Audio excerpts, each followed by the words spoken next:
In a quiet wooden room, morning light filters through paper screens, falling softly on bundles of golden straw.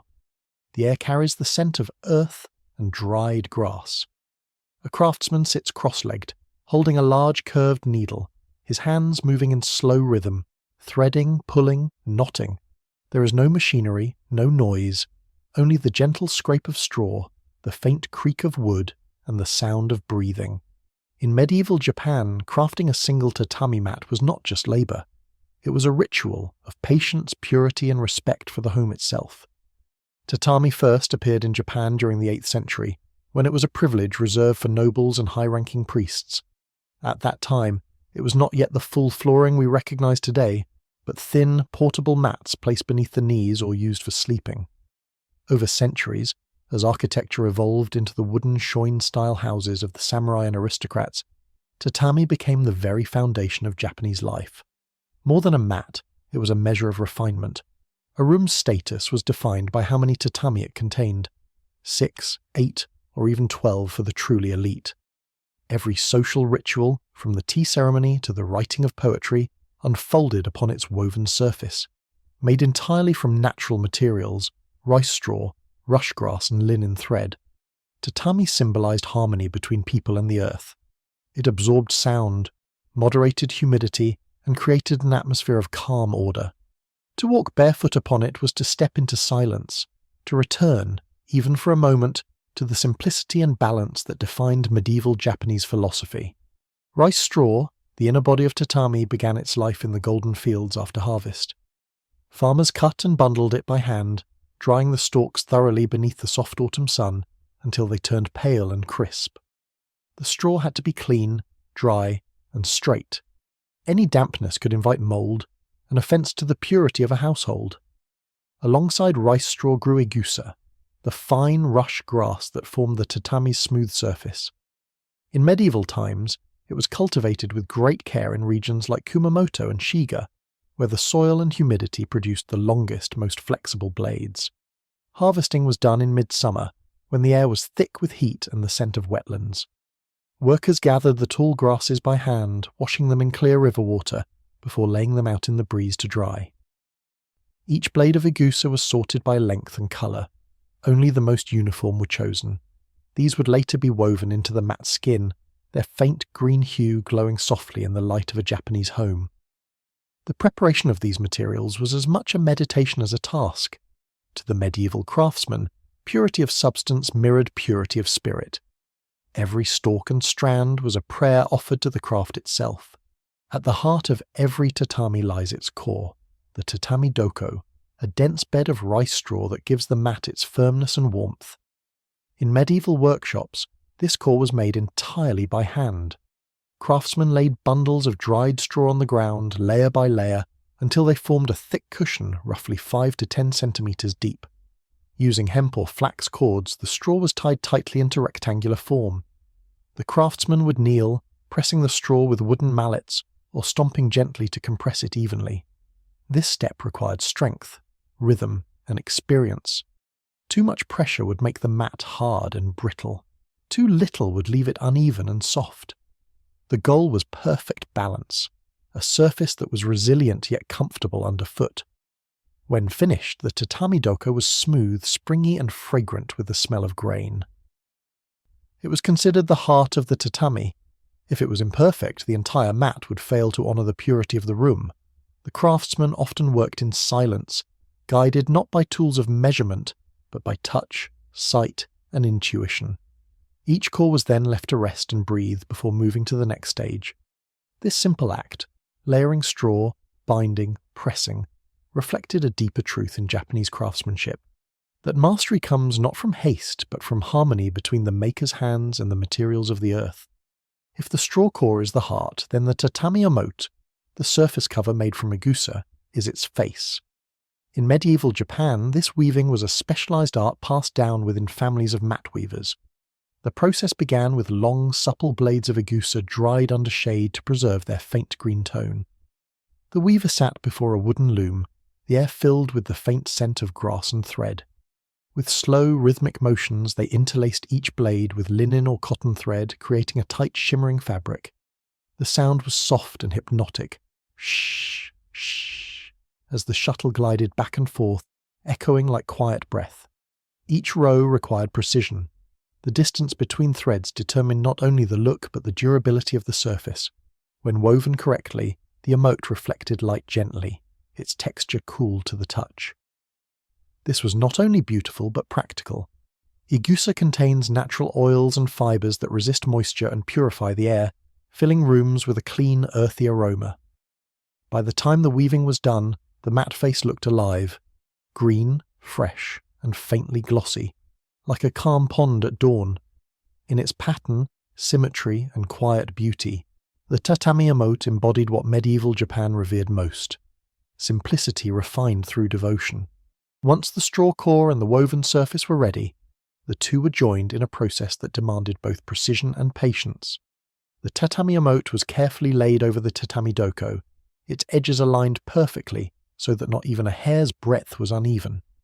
The craftsman's hands, calloused from years of practice, smoothed the surface again and again, feeling for hidden bumps or loose strands. Then came the sewing, the true test of skill. Using a long needle nearly the length of an arm, the artisan pierced through the entire thickness of the mat.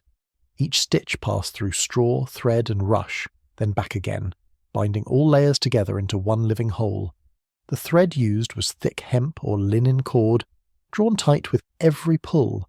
Each stitch was spaced evenly, often measured by the craftsman's own fingers, 2 finger widths apart, no more, no less.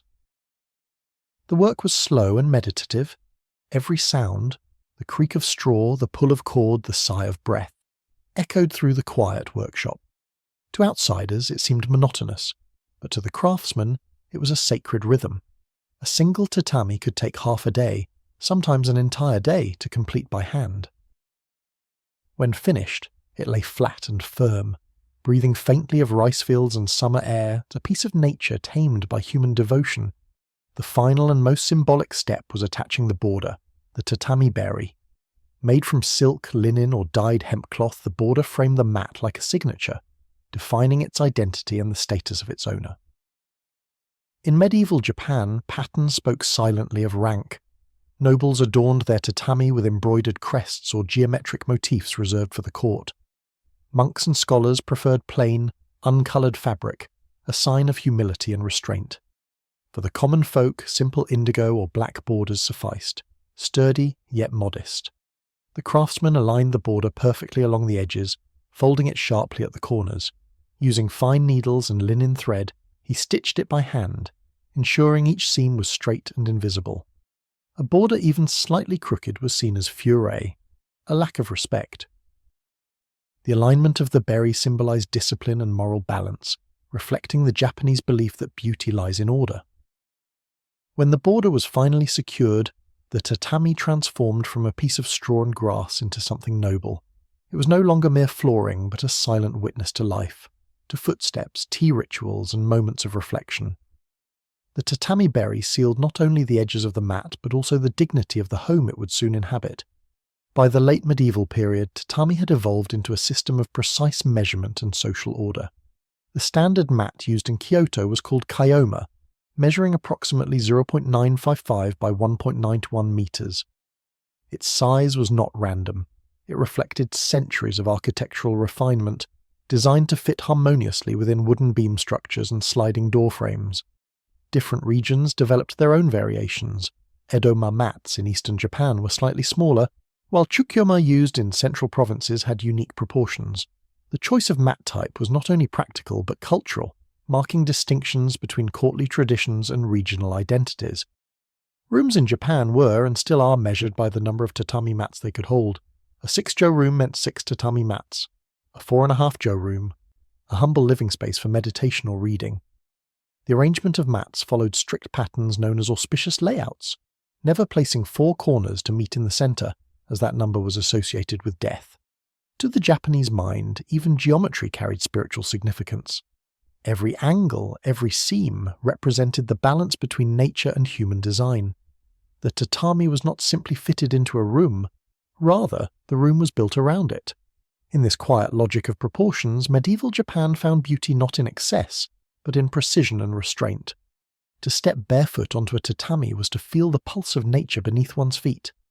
The surface, cool in summer and warm in winter, yielded softly with each movement. It absorbed sound, turning footsteps into whispers and transforming a room into a cocoon of quiet. The fragrance of agusa grass was unmistakable, a mix of sunlight, rainwater, and fresh earth. When warmed by the body, it released a subtle, grassy sweetness that calmed the mind. Monks meditating on tatami spoke of its scent as a bridge between body and spirit. Even the faint rustle of the rush blades when brushed by the hand was part of its charm. Each sound reminded the listener of fields, wind, and the slow rhythm of life. In noble households and small village homes alike, tatami defined the sensory soul of Japanese living. It was said that a home without tatami lacked breath, that its air felt hollow. The mat's ability to absorb moisture during the rainy season and release it in dry winters made it more than comfort. It was balance, a living dialogue with the environment. Thus, tatami was not only seen, touched, or smelled. It was experienced, an atmosphere, a silence woven into the fabric of Japanese existence. Tatami was never meant to last forever. Its beauty depended on renewal. In medieval Japan, a mat would be inspected and refreshed every 5 to 10 years. Craftsmen would visit homes to lift each mat carefully, brushing away dust and inspecting the straw for dampness or decay. The surface cover or emoti might be replaced while the straw core was dried and aired under sunlight. These acts were done with quiet reverence. In some regions, families held small purification rituals before removing an old mat, a gesture of gratitude toward the object that had supported their daily lives. A tatami was not discarded thoughtlessly. Even as it aged, it was treated with dignity, reflecting the Japanese belief in mono no aware, the gentle sadness of impermanence. Old tatami were often repurposed, as insulation in walls, as flooring in storerooms, or as padding beneath new mats. Nothing was wasted. To reuse was to honour both the material and the craftsman who had shaped it. The maintenance of tatami mirrored the maintenance of the spirit, to cleanse, to restore, to appreciate wear as a mark of time. A freshly renewed mat brought back not just fragrance and comfort, but balance, a sense that life, like the tatami itself, must be tended to with patience and care. A handmade tatami mat was more than a floor. It was a philosophy woven from earth, season, and devotion. Each stage, from the harvesting of rice straw to the sewing of the border, embodied the Japanese ideal of harmony between human effort and nature's rhythm. To create a tatami was to meditate through motion.